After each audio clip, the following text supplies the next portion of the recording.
What's up, Taiwan? I'm Jaime Ocon with 10 minutes of news from here in Taiwan and around the world. China is increasing its defense spending for the 8th year in a row. The announcement was made at the beginning of the annual National People's Congress, known as the Two Sessions. More than 5,000 officials have descended on Beijing for the event, and as Bing Wang reports, outgoing Premier Li Keqiang used his address to reaffirm the Communist Party's opposition to an independent Taiwan. The annual Two Sessions meeting in Beijing opened to thunderous applause from China's top officials. The country's most important political gathering takes place over 2 weeks to set the national agenda and the ruling Communist Party's policies for the coming year. The first session is the Chinese People's Political Consultative Conference, or CPPCC, an advisory board with over 2,000 representatives from various sectors and organizations across the country. The second is NPC, China's lawmaking body comprised of around 3,000 legislators. It acts as a rubber stamp for China's one-party system. For the first time, a new batch of representatives from the tech hardware sector has been included. This is seen as a sign that Beijing is looking to strengthen its capabilities. It currently relies heavily on Taiwan for semiconductors. Outgoing Premier Li Keqiang gave a short speech on China's Taiwan policy, which remains unchanged. 我们要坚持贯彻新时代党解决台湾问题的总体方略，坚持一个中国原则和9·2共识，坚决反独促统。 China has recently ramped up its military drills around Taiwan and has said it would take the island nation by force if necessary. That's despite the Communist Party in Beijing never having ruled Taiwan. Taiwan's Mainland Affairs Council, responsible for cross-strait policies, replied to Li's comments. We once again call for Beijing's recognition of the fact that the two sides of the Taiwan Strait are not subordinate to one another. They should respect the people of Taiwan for upholding the Republic of China's sovereignty and believing in freedom and democracy and stop trying to divide the nation. Chinese officials are projecting a 5% GDP growth, a modest prediction after missing the mark in 2022. But military spending will increase 7.2% to $225 billion US, faster than the economy is expected to grow. This is the first Two Sessions meeting since Xi began his norm-breaking third term as president. Analysts say China could see drastic changes as Xi looks to further consolidate his power. Klein Wang and Bing Wang for TaiwanPlus. Taiwan's Defense Ministry is submitting plans to improve live-fire training for its troops. The military says that it wants soldiers to practice firing at least 1,000 rounds during their training programs. It's also requiring troops to practice shooting in different positions. The changes are part of efforts to implement more realistic combat training. The ongoing water crisis in South Taiwan has been affecting wildlife, including the pheasant-tailed Jakana. Several ponds in Tainan's Jakana sanctuaries have dried up, leading conservationists concerned about the future of the species that's endangered in Taiwan. Sally Ensign reports. The drought that has afflicted large areas of southern Taiwan has been going on since late last year. It's wreaked havoc on local rice farming communities in the Tainan region, and now the homes of Taiwan's endangered pheasant-tailed Jakana are drying up too. 还是会啊，对啊，他们没水，我们也没水啊，对不对？水龙头打开，哦，那个你就看得到那个水压变低了。自己吃点苦，水质多一点水比较好。 Pheasant-tailed Jakana numbers decreased in Taiwan in the 1990s, making them an endangered species domestically. Authorities later began conservation programs for the birds. But the recent droughts have the potential to seriously affect these efforts. At a Jakana sanctuary in Guantian district, 5 ponds have already dried up, and the water level in others is worryingly low. The park relies on water from the same irrigation pipes as nearby rice paddies. This is a serious problem for the Jakana populations, which need water-filled ponds to breed. 我们也是会尽量去利用周遭的附近瓦沟水，园区还是一些野生鸟类的庇护所。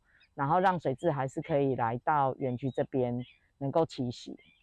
The eco park recently managed to source water from a nearby channel. In the meantime, workers at the sanctuary have taken the opportunity to clear the pond of weeds. But with still no sign of rain and the drought continuing, conservationists are becoming increasingly worried about the local Jakana's future. Patrick Chen and Sally Jensen for TaiwanPlus. 2 of Taiwan's endangered leopard cats have died in a brush fire. The cubs were killed in a blaze started by farmers trying to clear weeds before burning out of control. The cubs were only born last month. Their mother was recently released back into the wild. Leopard cats are Taiwan's only native wild cat, and there are less than 500 left in the wild. People in Kaohsiung are protesting a plan to build Taiwan's biggest power storage facility. Assurances that the batteries to be used there are safe haven't convinced some locals. And as Jean Ventrius reports, politicians now have their objections too. Residents of Fengshan District in the southern city of Kaohsiung making their voices heard. A plot of land here is set to become Taiwan's biggest power storage facility, possibly by early next year. The companies behind the project say it will help prevent blackouts, a recurring problem in Taiwan. The facility is also intended to help store renewable energy. But locals worry the lithium batteries used there may catch fire or even explode. 基本上连国际大厂特斯拉他们也不太想用锂电池这储能设备，因为锂电池储能设备基本上还很不稳。 Around 200 locals turned out to protest at this meeting on Sunday, where one investor, the Sandy Group, came to explain the project. The protesters included the head of a nearby neighborhood. 约40公尺就有一个加油站，然后离我们正北里住宅区约80公尺，后面住宅区就5800多户，12000多人。 5,000 people have signed a petition opposing the project, but investors say the batteries are safe. 电池系统它是所谓的磷酸锂铁，它是比三元锂铁还要再稳定，非常稳定的。伊咪像一般的那个汽车上面的这种电池。 Safety isn't the only issue. Some residents question the transparency of the project and whether the city government may be shepherding it along. In response, the city's Economic Development Bureau says it's only given approval for the Sandy Group to use the land, not a license to operate the plant. It also says the ultimate authority on whether the project goes ahead lies with Taiwan's Economy Ministry. 在我们的业者没有办法减轻，或者是没有办法说明我们民众的疑虑之前，我们会要求他们暂缓他们的计划。 City councilors from across party lines are also questioning the project's safety and suitability, which has left the future of the plant looking increasingly uncertain. Alex Chen and John Van Trieste for TaiwanPlus. Rescue efforts are underway in parts of Malaysia after floods killed at least 4 people and displaced more than 40,000.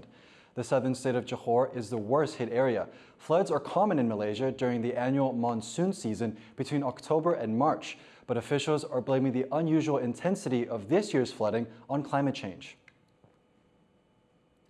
The United Nations has passed a historic treaty to protect marine wildlife in international waters.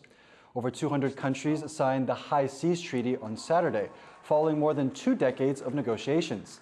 The agreement will establish marine protected regions to safeguard the ocean's biodiversity and will put limits on how much fishing can take place in those areas.